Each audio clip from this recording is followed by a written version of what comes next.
Guess always feels very official whenever she says that. So welcome. Thank you for being here today. My name is Emily Bauman, and I'm the communications manager at the St. Louis Community Foundation. Very excited to be welcoming my peer, friend, colleague, Angela Marino here today for a training on the power of a brand audit. Angela is a marketer, fundraiser, and champion of the nonprofit sector. Really and truly, she Okay. is. It's still not working. Oh, sorry, I'm gonna mute everybody. In 2022, Angela founded Relevant Thread Consulting to empower nonprofit teams nationwide, helping them to elevate their influence and maximize their impact through strategic marketing. Known for her 2 decades of expertise in messaging, positioning, and leadership, Angela helps her clients solve their toughest in-house and customer-facing challenges and build the brands of their dreams. And I'm so excited for this brand audit training. Thank you so much, Angela. I am going to hand it over to you.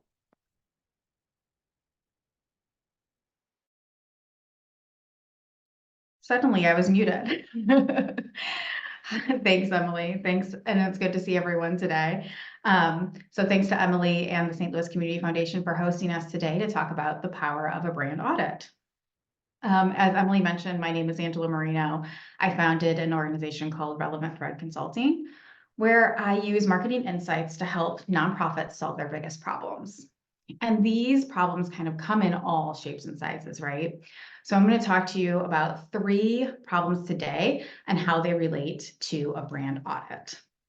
The first one is, oh goodness.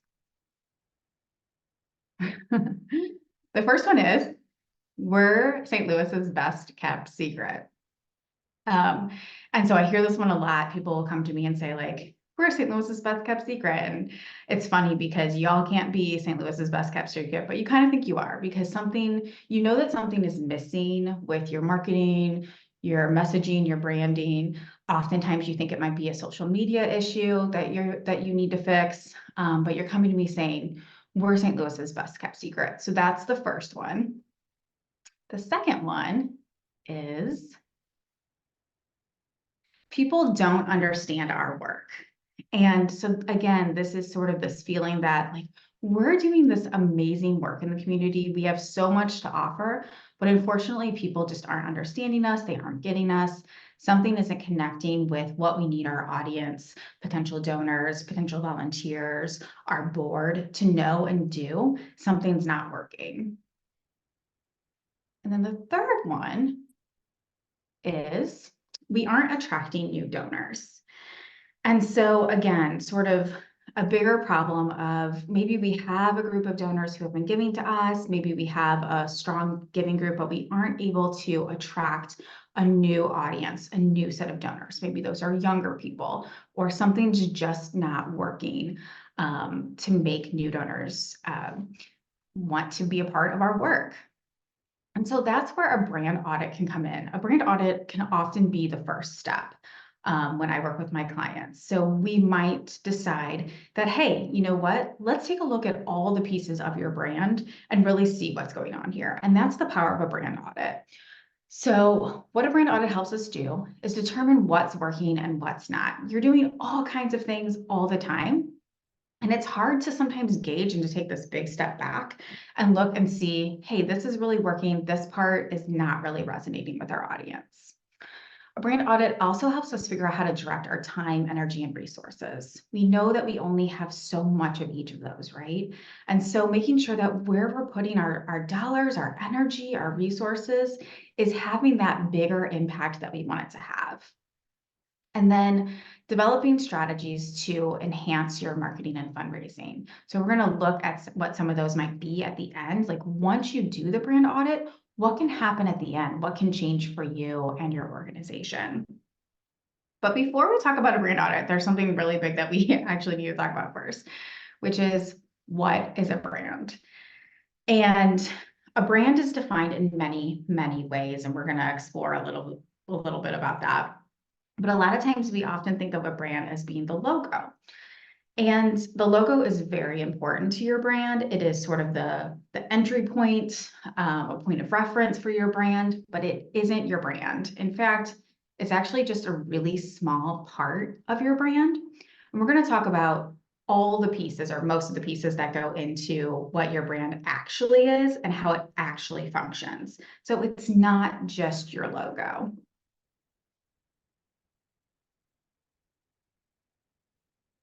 So we're going to use an analogy of a garden. And like all gardens and all nonprofits, we start with the seed of an idea, right? And from there, we build on our mission, our vision, and our values. And those are planted in the ground to really bring up different parts of our organization. We all started that same way. So whether our seeds were planted 100 years ago, 10 years ago, 10 months ago, we all started with that same mission, vision, and values. And that's why I love working with nonprofits so much, because we bring so much value to the world. And from there, we grew some programs and services probably. We also did things like we started a culture, an internal culture of who we are and how we act and what we bring to the world. We maybe formed a brand personality. So these are things like the tone that we use when we talk to our donors. Are we a fun organization or are we a serious organization? Those are the kinds of things that make you have a part of a personality. And then we have some creative. So whether we have a fully fledged design that we use or we make things in Canva from scratch, we use creative to kind of show ourselves to the world and how we want to show up. But just like a garden, there are some things that impact our world and our brand that we don't have a lot of control over, right? So in our garden, this would be like a rainstorm or a snowstorm or a tornado or something like that might impact the look, our garden, how it all works together. Maybe we have pests that come in, or maybe we have really beautiful rain that helps our flowers grow. And all of that impacts how our garden is perceived. And the same happens with our brand. So we have the economy, and that impacts on our brands.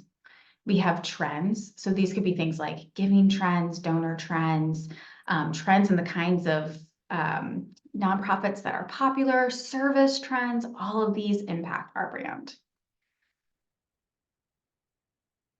And then we have the marketplace. So this is like the whole universe of nonprofits. And other choices that your donor or volunteer or board, however you're focusing. I know today we're talking about Give STL Day with that in mind. So we'll talk a lot about donors. But all of the choices that they have and how they give their dollars, that's the marketplace. And those choices really do impact our brand. And then the media too, how the media portrays us, what kind of headlines we get or don't get can impact our brand. And there's one really big thing that impacts our brand that we often forget about and we leave out, and we think that we are in complete control, but we are definitely not, because the audience is a huge part of our brand. So they bring with them their thoughts, their feelings, and their perceptions to our organization. So everything that they've ever thought about the cause that we serve, our organization itself, every touch point that we have with them, whether that's picking up the phone and calling our office or interacting with us on social media, if those are positive or negative or neutral experiences, all of that goes toward our brand.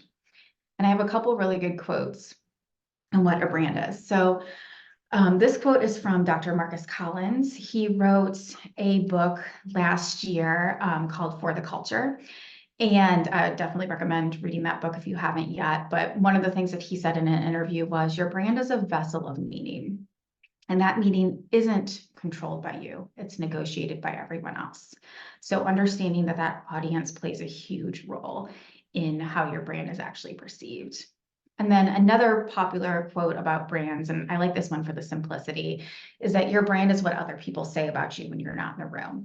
That's something that you can really kind of imagine, right? You leave the room. What are people saying about you? That's actually your brand. But you do have some control, right? And so there are two sides of this coin. There's the internal side and there's the external side. And the internal are all of those pieces that we talked about, the mission, vision, values, the pieces that you have almost all control over, or largely have control over. And then there's the side that we talked about too, that you have a lot less control over. You might be able to influence some of it, but you definitely aren't controlling how they are perceived. And it's that middle part that gets kind of technical and complicated, so we're not going to go too deep into it. But it's the exciting part because you can make so many tweaks there. You can think really hard about how these two sides interact. And that's where you can come up with something really special. And so these things might be things like your brand story. What story are you telling about your organization, and how does the audience interact with that? Your value proposition. Your value proposition is always going to answer the question, why? So why should I give to you? That is a question that your donor is always going to be asking before they make that donation. And your value proposition is the answer to that question, and is really important that you have that literally written out, so that they know why they should give to you. Messaging. So what kinds of things are you saying about your organization? Are we saying the same thing? That kind of thing when it comes to messaging. And then positioning. Out of all the choices, all the things that your donor could be doing with their time, their money, their energy, why are they choosing you? How do they know that you are right for them? And here's another quote. If you aren't familiar with Seth Godin, he has written, I don't know, many marketing books. He's a great marketing speaker. If you have, I know it's lunchtime now, but tomorrow, if you're eating lunch, pull up a Seth Godin marketing talk to learn more about his thoughts on marketing. But he says a brand is a set of expectations, memories, stories, and relationships that taken together account for a consumer's decision to choose one product or service over another.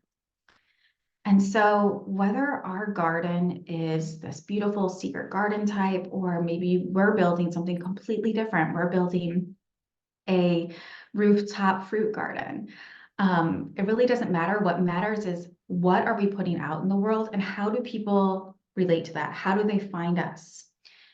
And so a brand really does, when you have a strong brand, it does 4 things for you. It helps people find you, so it helps them navigate all of these choices. So am I looking for the secret garden, or am I looking for the rooftop fruit garden? Helps them find you.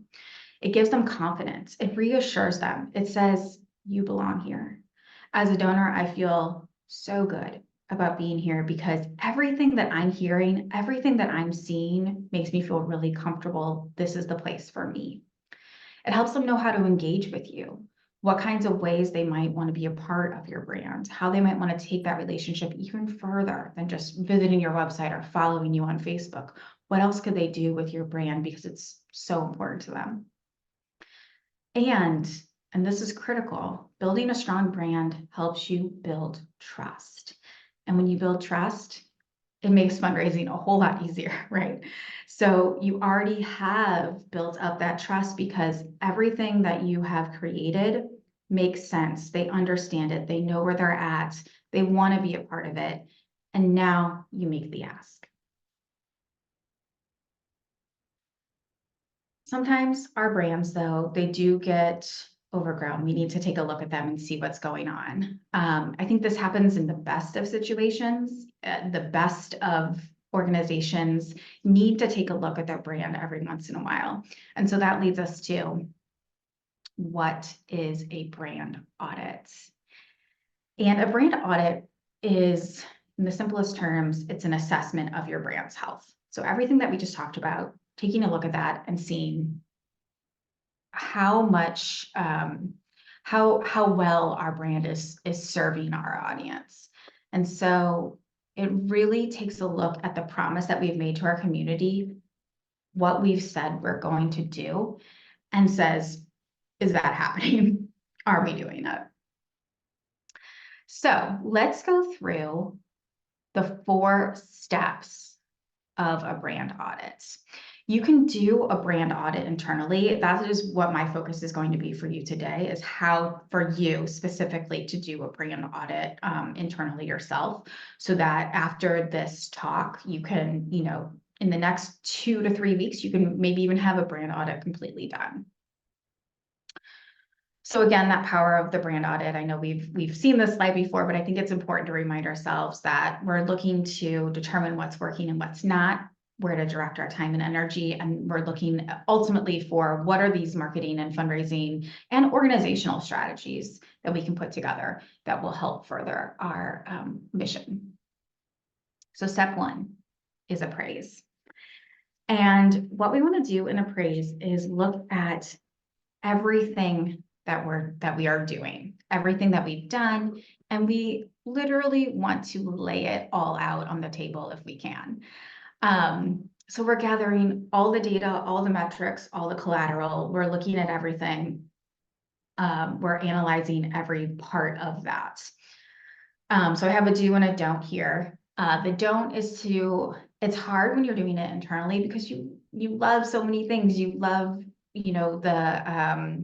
the different pieces of each part of your organization, and it's hard to kind of separate that emotional and look at it from a critical standpoint. But if you can, try to be as try to take the emotion out of it as much as you can and not worry so much about, oh, we spent so much time creating this and it's not working. Don't worry about the time. Focus on the not working part and how can we make it better. It's hard to do, but I think it's an important reminder if you're going to do a brand audit internally. And so literally, like I said, you want to put things on the table. Like you want to make sure that you are looking at everything that you can. So you want to do a communications review. Look at your press releases. Does your boilerplate that you're using on the bottom of your press releases match what you say on your website?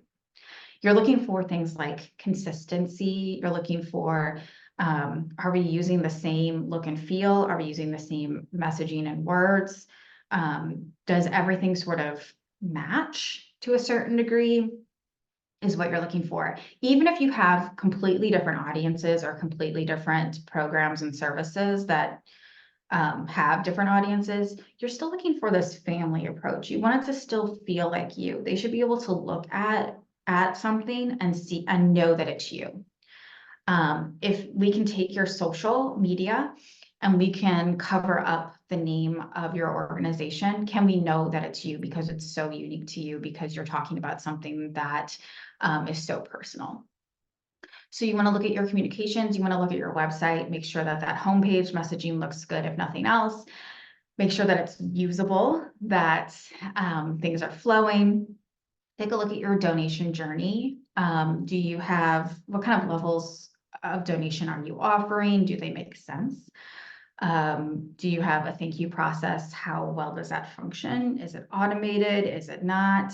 Are we using the same kind of language there? Look at that marketing, as I said, the social media, email, advertising pieces, making sure that the creative looks good. So I had a client who kind of one part of the organization didn't really want to do the brand audit, but we did it, and we literally laid everything on the table, and we found out that they were using 2 different logos because they had an old logo and a new logo, and some pieces had the old logo and some pieces had the new logo, and that they were using different names for the same program. And those are the kinds of things that are easy to kind of not notice as you're going through that. But think about how confusing that would be for a donor or a client or a volunteer to get different pieces from the same organization referencing programs that are the same, but with a different name or logo. So it's really important that you take a look at all of that and make sure that it's all up to date. These are things that they were actively using too. Do that internal review as well. Make sure that, hey, is our mission still what we do? Does it still make sense for us? Internal sentiment. Does our internal audience, our staff team, understand what we do? Do they care about what we do? And are they carrying that connection to our audience and that communication? Because like I said, that brand is every single touch point. So it's every phone call, every email, every interaction with your staff team is part of that brand. They are an extension of it. So understanding how they're feeling, understanding what they know and don't know. You'd be surprised, and the next one is a messaging review. You'd be surprised at how often internal audiences don't know how to talk about their organization. They don't have the words to talk about it.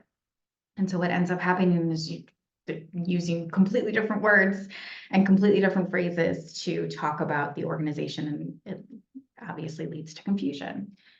And then taking a look at that service delivery too. So service delivery is definitely part of your brand, making sure that you have those processes in place that make sense, that you're gathering feedback, and that everyone is doing service delivery in a way that makes sense and is right for your organization. And again, when you're putting all of these things out, you are looking for consistency. You're looking to make sure all of this, I don't want to say matches because it doesn't have to be exactly the same, but that it feels like a family, it feels like you.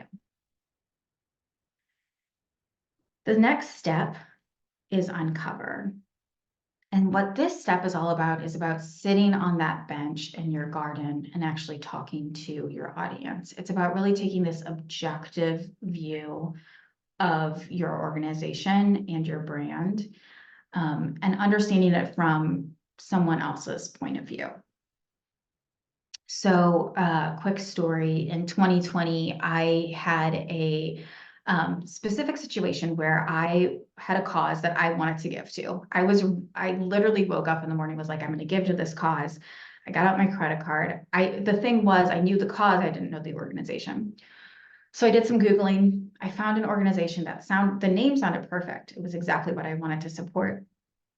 But when I got to the website, I did not, I could not figure out exactly what they did. There was no indication of what would happen with my dollars if I did give to it. So I ended up not giving that day, because I did not understand what the organization actually did and where my dollars would go. And those are the kinds of things that you can uncover in a brand audit. If people are confused about who you are, what you do, and where their dollars are going to go, they're going to be a lot less likely to give. I did eventually give to that organization, and I have talked to them several times about that. So what you're looking for in the uncover phase is you're looking for patterns. So we're going to talk about how we look at different parts of the audience. We ask them questions, and we are looking for them to say the same thing.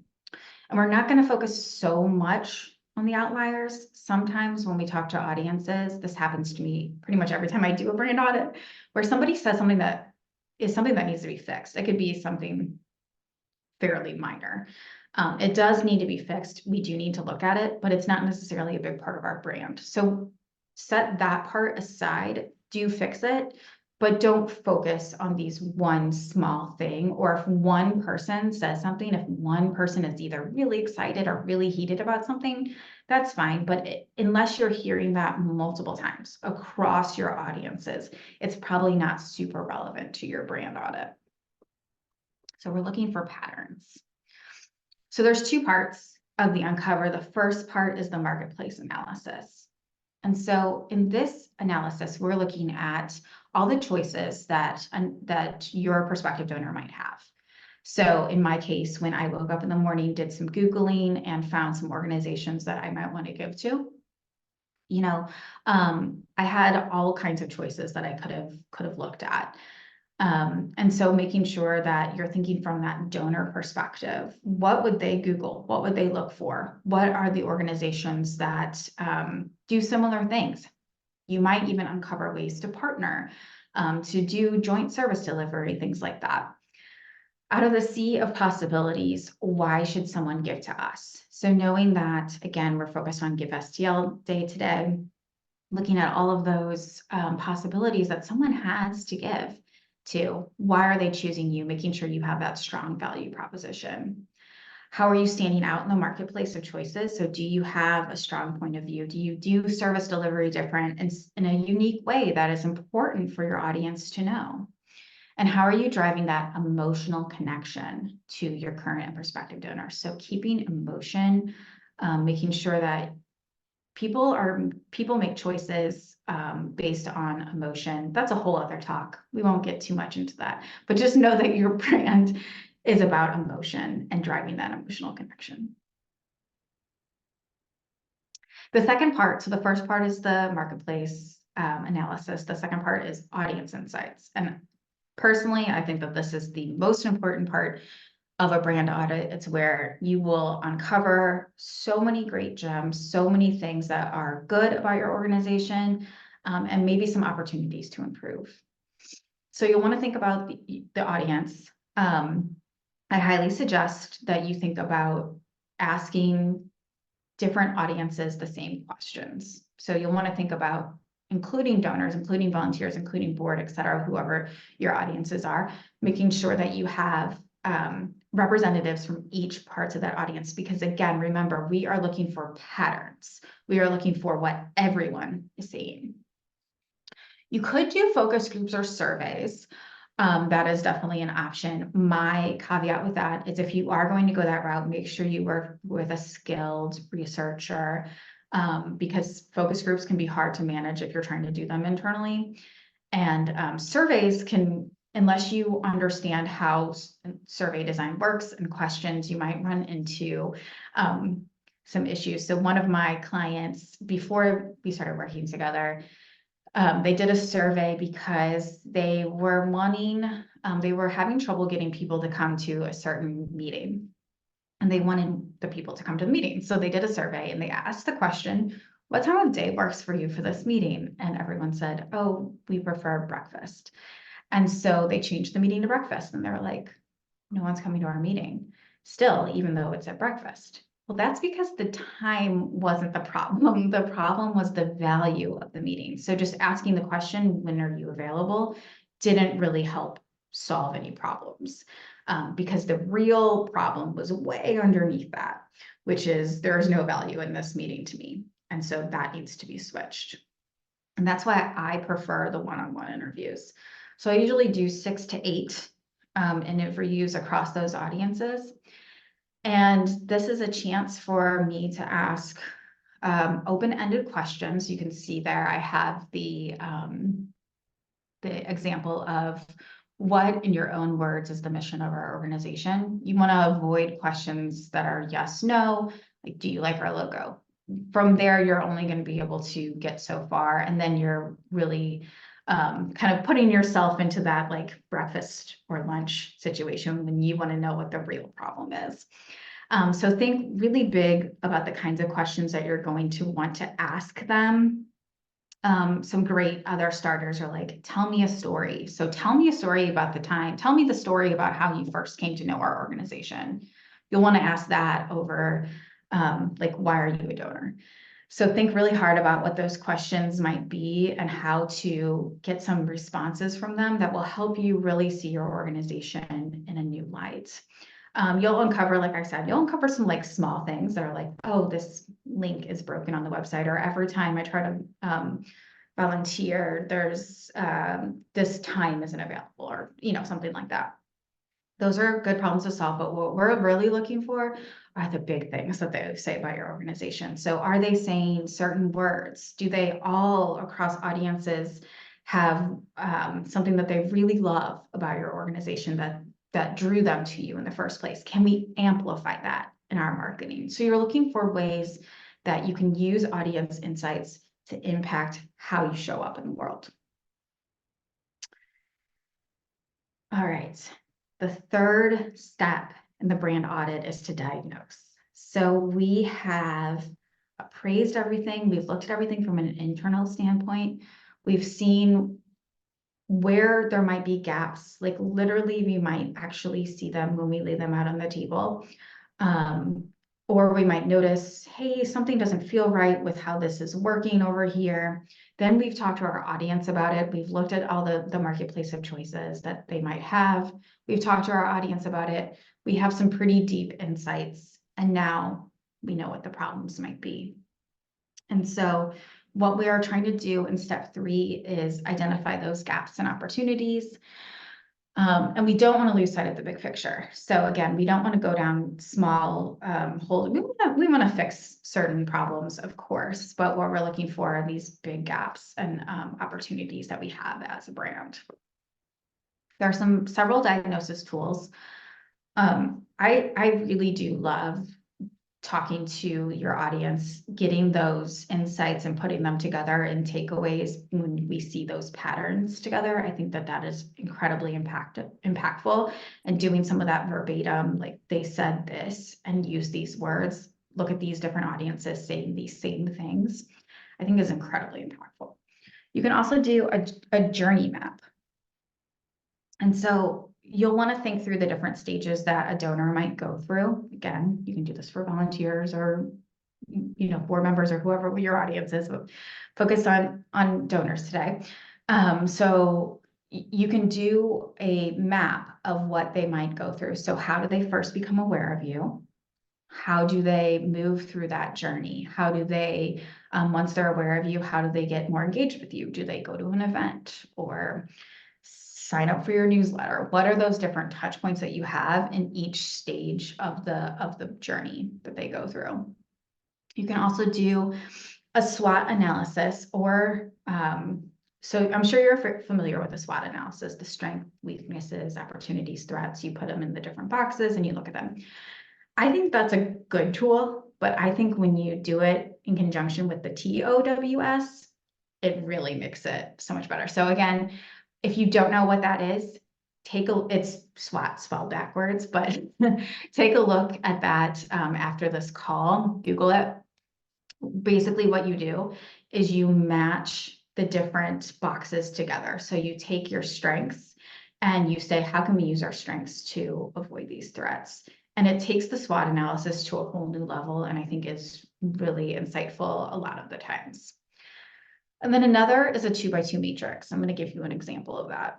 And you can do this actually right now. If you have a piece of paper, you can do this from your perspective of, you can draw out these 4 boxes. On the bottom, you'll want to put delivery. So our delivery goes from inconsistent to perfect harmony. Like internally, we are delivering this thing the same way every time. Everyone is speaking from the same songbook. We all know what we're doing when we deliver X. And on the left side, perception. How well is this resonating with our audience? You can make some assumptions here and then test that out with your audience later. So are we being effective at this, or are we being ineffective with it? Are we deeply resonant, or are we ineffective? So what you'll do is you'll take different parts of the audit and put them in the 2x2 matrix. I have here the really general categories. I think that this could be fine, but you're going to get more value out of he said on the more value out of this if you go a little bit deeper. But for our purposes right now, we're going to go ahead with the categories. So creative. What we would do is we would say, okay, our creative is not as effective as we would like to be, but we deliver it really well. Like it's not as effective as we think. There's improvement in effectiveness, but we are delivering it consistently all the time. Okay. Messaging. When we took a look at all the things, we realized, hey, we are all over the place. We are saying different things here, different things there, and it's just not matching and it's not resonating with our audience, and that's coming across really clearly. So that would fall in that bottom left category. Then we would look at our marketing and say, hey, our social media does pretty well. Like we're you know, people like our stuff. We get some comments. It's doing okay. People tell us they like our marketing or they see it, but we need to deliver it more consistently.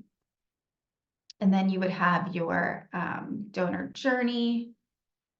I suddenly lost my mouse. There we go. Donor journey, which is number 4 there. And we're right on target. So if they can get past our bad messaging and our sort of all over the place creative, and they get to the donor journey, they'd love us. We're solid in our donor journey. And so this is the box that we want most of our things in. And then when we see things in the other 3 boxes, we know that might be an area that we need to look at. That might be a gap that we need to look at. And then finally, step 4 of our brand audit is action. And to be completely honest with you, I'm not sure that everyone has action as their step 4 of a brand audit. It is my my belief that doing a brand audit for the sake of doing a brand audit isn't that exciting. Don't get me wrong, I love knowing the insights, but if we're not going to put them into action, if we're not going to make change in our organization, to me, there's not too much of a point to doing that.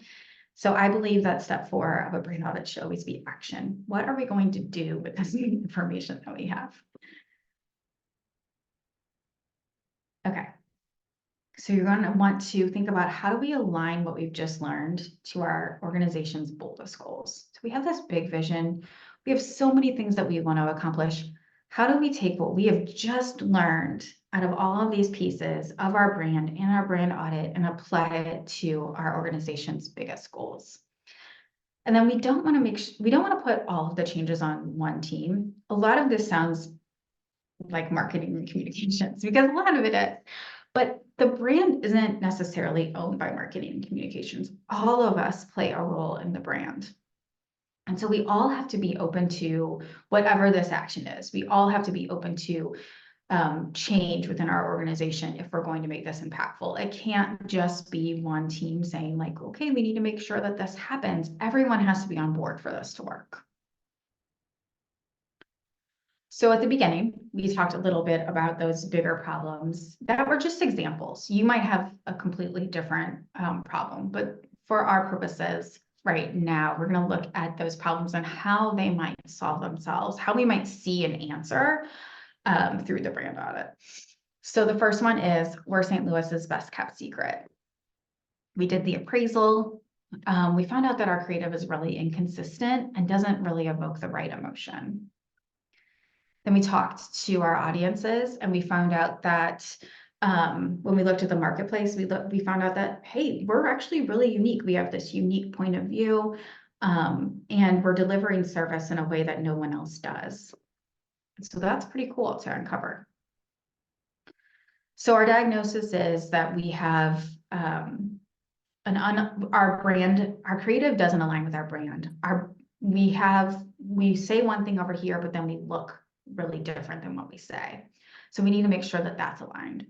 And then we need more messaging around our point of view. So what we might do, that was fun. Okay, what we might do is we would have an action, and these are going to be basic actions because we're not going super in depth today.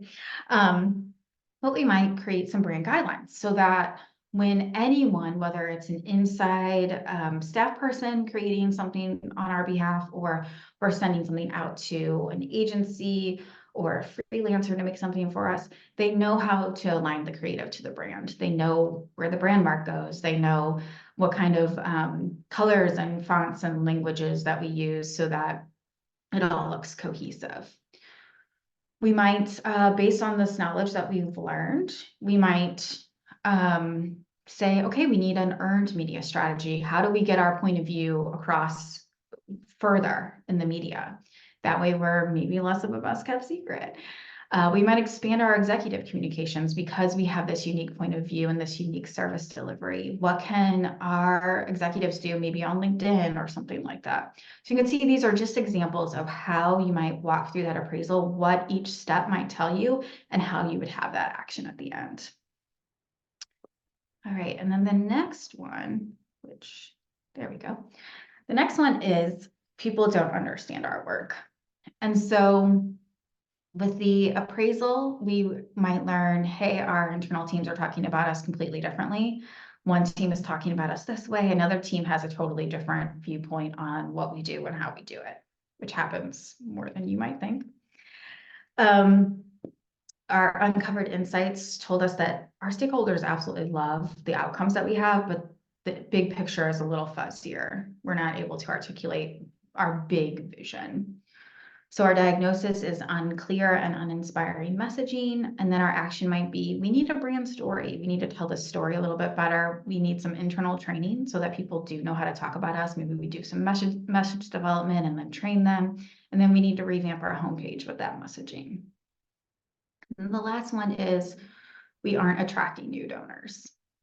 So when we did the appraisal, we found out, hey, we have an overwhelming amount of participation choices. There's so many ways that you can get involved with us. It's actually turning people off because they don't know the best way for them. And because there's so many choices, it's just overwhelming. We uncovered some insights that our events are really attractive because we do these like really fun themes and people love coming to the events. But once they get there, we don't explain our organization well, so we are unable to convert event attendees into donors.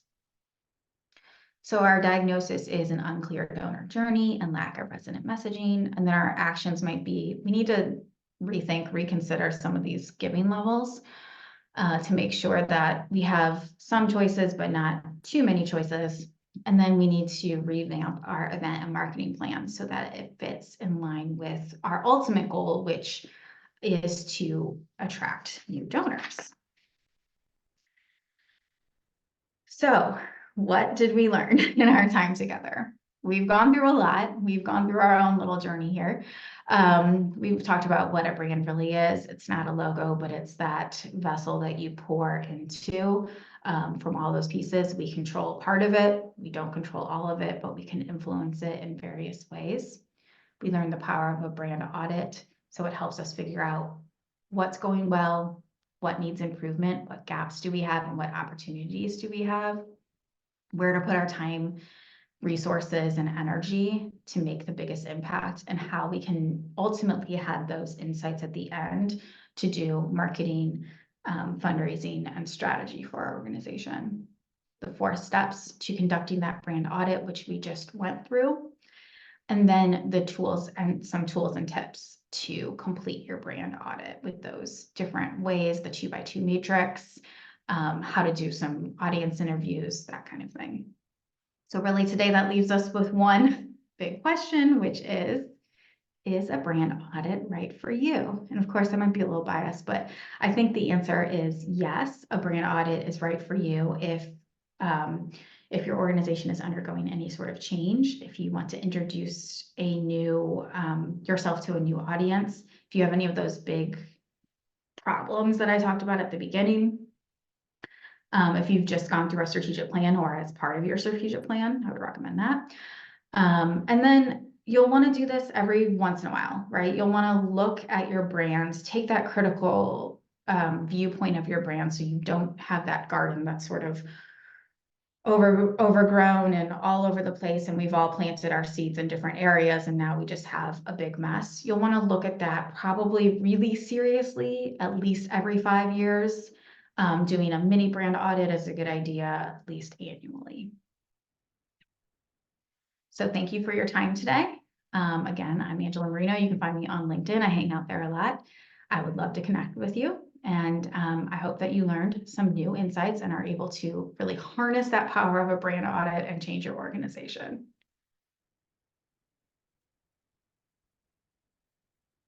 That was great, Angela. Thank you so much. Sorry, I had to figure out how to re-spotlight myself and then also unmute myself.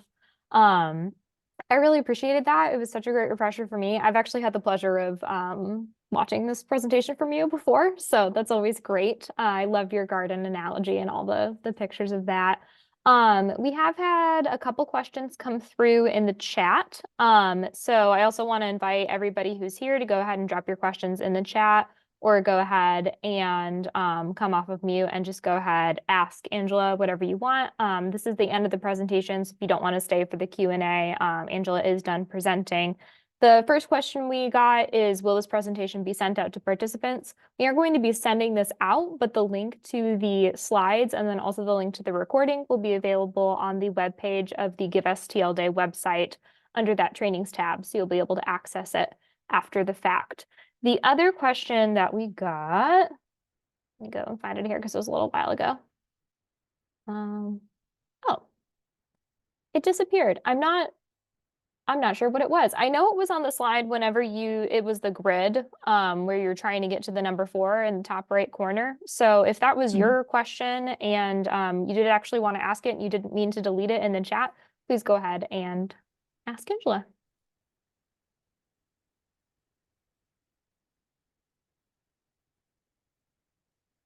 Yeah, I don't know what the question was, but I love a 2x2 matrix because it gives you that visual. You're able to kind of see what's working and what's not and how everything falls into place. So I'm a big fan of the 2x2 matrix. I think one of the tips that you shared that I really like the most is just to not ask yes or no questions.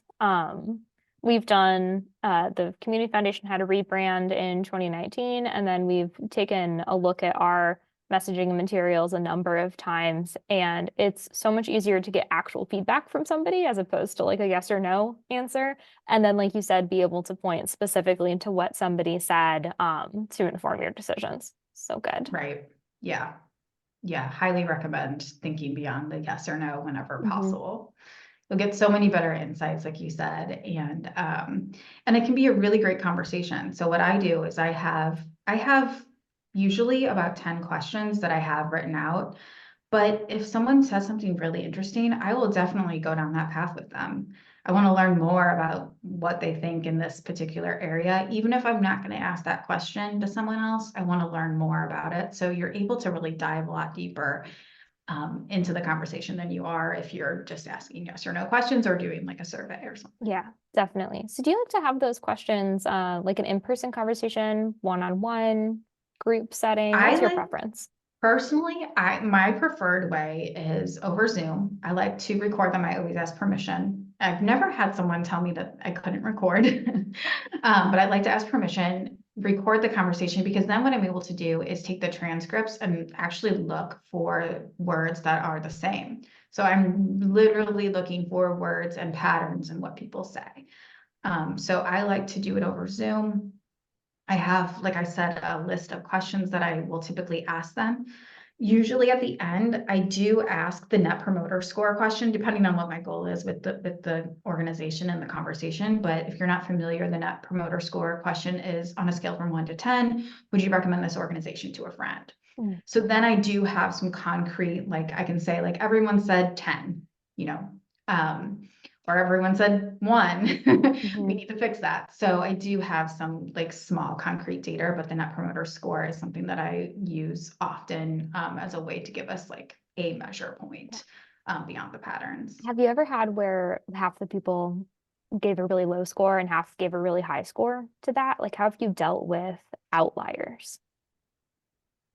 So I think that how it works is you're gonna be asking the organization for a variety of different audiences, right? And so if you do have drastically different responses within the same audience, you're gonna want to keep asking. You Hmm. want to get more people involved. I can usually 6 to 8 is a really solid number for me to get those patterns. But if I'm in a situation where I'm getting wildly different answers across audiences or within an audience, I'm gonna want to bring more people in. I'm gonna want to have more conversations so I can figure out, is this just one person's point of view? Which happens, or is this something that is a real problem that we need to solve? Hmm. Yeah, that makes sense. I have a follow-up question to that, but we did get a couple more things in the chat. Sammy says that they work at Organic Farm School, so they also appreciated the garden theme. Yes, we are fellow Oh, plant good. lovers. Yeah, it's funny that you said that because I was really conscious of like, okay, there might be someone who works at a garden. And so I wanted to be really Absolutely. clear that this is not about your organization. It's just a general analogy, but I'm Yes, glad you liked definitely a general analogy. it. The other question is a little bit more general to Give STL Day, asking, is there help for marketing our organization because we don't have the structure to conduct it ourselves?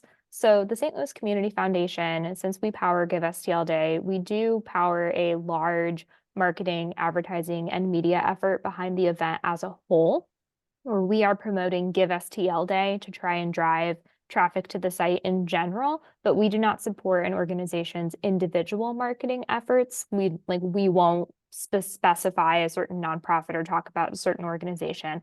However, we do have a lot of resources available to the nonprofits to help you in your marketing efforts. We want it to be as simple as possible, as easy and low demand as possible, so that you can be successful. So on the Give STL Day website, there is a tab under the nonprofits page. And let me just go ahead and grab the link here because I have it up for resources and FAQ. You'll find a link to our platform provider's wonderful support articles, as well as a link to our Dropbox, where we have resources that are specific to Give STL Day. It's sample social media content, sample communications timelines, a sample board engagement letter, and then completely editable or pre-made social media graphics that you can use for your organization. So we do have those tools available to you to help with your marketing. Got the link in the chat there. My follow-up question when we were talking about the score and getting different responses, is it typical for you to get a very different response from staff members versus board members if there's been situations where you've been talking to both?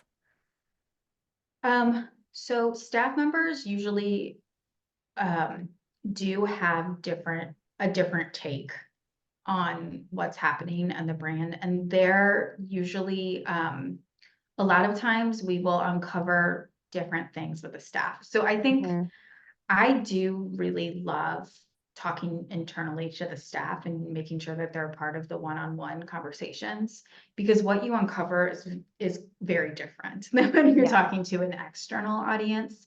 So if we uncover something like, everyone has a different way of talking about the organization from an external audience, and they're confused externally, but internally they're like, I don't have the time to deal with this. I don't have the resources. I don't know, like, no one's ever told me what to say, or we know how to solve that problem a little bit differently. So yeah, I would say that you definitely get different problems and different solutions when you talk internally. So I think that's probably a part that is often overlooked, is talking internally, but I think it adds so much value to a brand audit.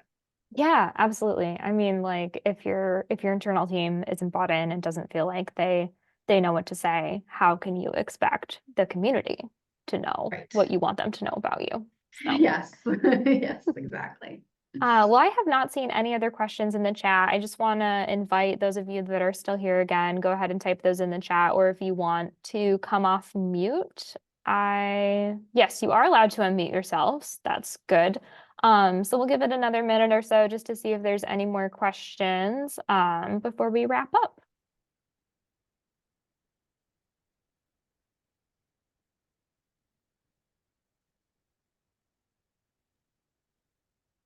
And for those of you that are still on, I do have, I don't know if I have controls anymore. Do I, Emily? You do. You've got the power still. Yeah, I've got the power. So, some reason my header's not showing up, but I did have these final thoughts. So we're sharing from my computer, and Angela has control. Sorry, did I click the wrong thing? No, that's good. That's good. Okay, so if you're still here and still interested, these are some final thoughts just to leave you with. That brand building is a long game. Like, it's really hard to flip these switches overnight. And so this is an ongoing long process. Creating that emotional connection is key for your brand. You're not a robot, you're not talking to robots. So make sure that you have emotion as a part of it. A part of your brand, not the audit part. And that a brand audit is often the first step, but it really shouldn't be your last step. So your last step is those actions and what you're going to do after the brand audit. So it's a critical component in solving some of these problems often, but it's not the end point. And while everything we talked about today is very relevant to Give STL Day and could be used as part of your Give STL Day plans, these are concepts that apply to your organization for the work you do as a whole. So if May feels like too daunting of a date, you're like, we can't get that done in 3 months, we shouldn't even start, go for it. Start the process. You'll still have made progress by the time Give STL Day rolls around, and you'll be a few steps further towards, that success that you're looking for. We had really 2 more questions. Yeah, definitely not. Sooner is always better than later. 2 more questions in the chat. Could you go back to SWOT, and do you say toes or TOWS for TOWS? I just said TOWS. I don't know how it's pronounced. It doesn't roll off the tongue quite as well as SWOT. No. So Sammy's asking if you could say a little bit more about that. Hopefully it will easily let you go back to those slides. I feel like this thing You want to know more about the SWOT? SWOT and TOWS. Sammy, did you have a specific question about those 2 methods? We'll give you a second to pop off of mute or type in the chat. And I will move on. We did have another question. As a small nonprofit with a service that is more long-term, they are an assisted living for adults with IDD. I'm not sure what that is. I'm sorry. They're asking, how can they engage new donors that have no immediate stake in the service? So people who might not need those services now, but could have a connection to it in the future. Do you have any suggestions for that, Angela? Oh, gotcha. Gotcha. My first thought Gotcha. goes to family Okay. members. Like, Yeah. I feel like things that have to do with health, it's usually you're looking in that direction because someone in your life is affected by something health related. Okay, saying family is already very engaged. Oh, and it's intellectual and developmental disabilities. Thank you. Um, hmm, Yeah. So when you're thinking about a brand, it's important to remember that you're not going to be for everyone, right? You're not trying to create something that necessarily everyone loves and wants to be a part of and wants to give to. I mean, that'd be wonderful and great. But what we're trying to do is find the people who care about our cause and who feel like they belong with us, that they're making a difference when they give to us. So those are the kinds of people that we're ultimately looking for. We're not trying to splash something out to every single person in the world. That's very unlikely to work. Um, we're trying to find our people, our audience. And so mhm, there are, a lot of different ways you might go about doing that. But I think, looking at maybe some of the messaging and wording that you use, looking at adjacent causes or issues that are related to the one that you're working on. mhm. So, what are the other pieces? I'm sure, it's very rare for an organization to solve one family's all their problems or one individual's all of their challenges. So what are the other pieces of that, and how can you partner or um, do co-marketing or market with them or reach their audiences? Um, in a different way. So I think there's ways to do it, but without sort of knowing the Yeah. the exact details. It's sort of hard to say, but just knowing that you're not trying to reach everyone. You're trying to reach a certain audience that is going to care the most about your brand and the cause that you serve. Yeah, I couldn't agree more. I was thinking along the exact same lines. Storytelling, I think, is the best way to Yeah. bring in new people. For example, I regularly donate to a mini pig rescue. I do not have a mini pig, but they're constantly posting cute videos of these pigs who are happy and snorting when they, get their big fresh meal of lettuce and whatever else. And they're so excited. And a donor, made that possible. And so the storytelling is what hooked me, and the continued storytelling is what has kept me engaged. I also, Angela, love your idea to look at other organizations that are serving in a similar vein for cause or for audience. I think really partnership is the way forward for a lot of us, but any opportunity that you have to partner with an organization, maybe hosting an event together or doing something as simple as like some Instagram reels together and tagging each other, then you can Yeah. reach each other's audiences and that circle just gets bigger and bigger. Those are great examples. Yeah. Going back to SWOT and TOWS, could you just review one more time what those acronyms mean? Yeah. Okay. So SWOT stands for strengths, weaknesses, opportunities, and threats. And so what you do is it's very similar to the 2x2 matrix. As far as look goes, you make a box for strengths, opportunities, weaknesses, and threats. So once you go through your appraisal and your uncover steps, you can synthesize all of that and say, okay, we're really strong at creative. And so then creative goes in the strengths box, but we have an opportunity to do more partnering because we saw that that was a big part of the uncover phase. Um, so you match out your strengths, weaknesses, opportunities, and threats. You put them typically in a 4x4 or 2x2, excuse me. Um, what the TOWS does, the SWOT spelled backwards, is it takes each part and matches it. And this is why I said Google it, because I'm not going to do the best job. I love doing it because I think the results really are much more impactful than doing a SWOT itself. But what you do is you take the strengths and you say, okay, we have these set of strengths and we have these set of threats. How can we take these strengths to avoid these threats? How can we use this over here to avoid this? How can we, let's see, what's the next one? Weaknesses. How can we make sure that our weaknesses are not overpowered by our opportunities? So our opportunities take over the weaknesses. So you match each of the letters together and you put them and you get these like really great insights. I know that I'm not explaining it the best. That's why I said to Google it. No, I like But it. It's kind of like looking at positives and not so positives at the same time. And I like thinking of yeah, it in the context of, okay, well, we know all these great things that we do have, and we know all these things that we don't have, but some of them match what up. could we do? Hopefully How all of can we them match match up. them up? Yeah. Exactly. And so it actually forces you, if you do it the way that you're supposed to do it, you actually match all of them. Yeah. Think a little bit differently Um, about what your strengths actually Yeah, and so be. like to me, just doing a SWOT is fine, but like what do you do with it? Hmm. I think is a big question. Like maybe you say, okay, there's opportunities here. What could we do with this? But like I love the matching because I've just been able to find so many more insights into how things can actually work. Oh, yeah. A great comment in the chat that the strengths and weaknesses then balance each other out. I think that's a great Yeah. way to put it. You can discover that balance Yeah, that maybe yeah, you it's didn't just know you another way had. to discover, right, exactly. So I Hmm. think it just takes it to a really different level of insight. I've used it with several clients already, and it just really does somehow really flip it and make it a much more, in my opinion, useful tool. Yeah, that's great. Well, if there aren't any further questions, we are a little bit past time, though I think, Angela, if you're available, we'd be happy to take a couple more questions if there are Sure. anything. Definitely seems like the chat is slowing down. So please speak now. Otherwise, we'll let everybody go.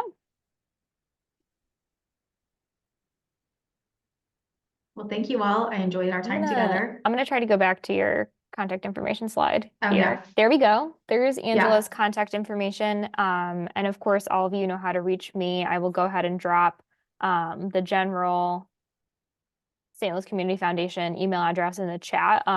Some questions my colleagues will be able to answer for you really quickly. Otherwise, they'll forward you to me and then I'll get back to you. And Angela, thank you so much for your time. This was super Yeah. helpful. It's always wonderful to hear from your expertise. I just love the way you explain things. It really like works for how my brain works. And I appreciate you supporting Give STL Day and the organizations that were able to join us today and the ones that will surely be watching this recording.